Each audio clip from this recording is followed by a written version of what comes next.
Спри да казваш, че всичко ще е наред, докато всеки ден почистваш шеби паднала коса от пода. Съжалявам за грозната истина, но да, нещо се случва и косопадът ти не е просто период. Това е сериозен сигнал на тялото ти и трябва да спреш да го игнорираш. Разбирам те напълно. Чувстваш се изтощена, виновна, че отделяш време за себе си и вероятно се питаш дали изобщо е безопасно да третираш скалпа си точно сега.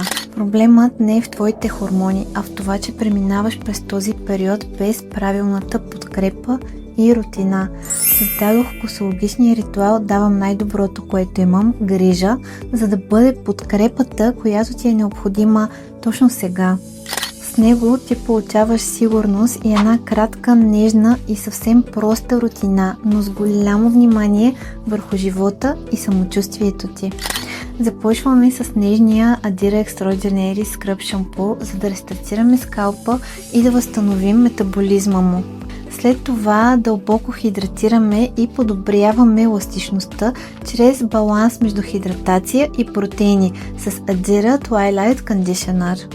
Продължаваме грижата с Adira Arcane Hair Growth Potion в корените, за да нахраним фоликулите с енергия и да задействаме растежа и изгъстяването на новата коса.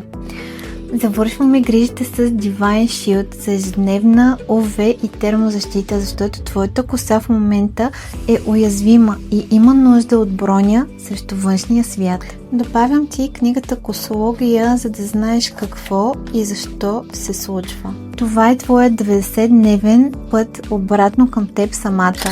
Ако си готова да се бориш за косата си и да бъдеш онази щастлива версия на себе си, където някъде по пътя си изгубила, твоят ритуал те чака отдолу. Кликни в линка.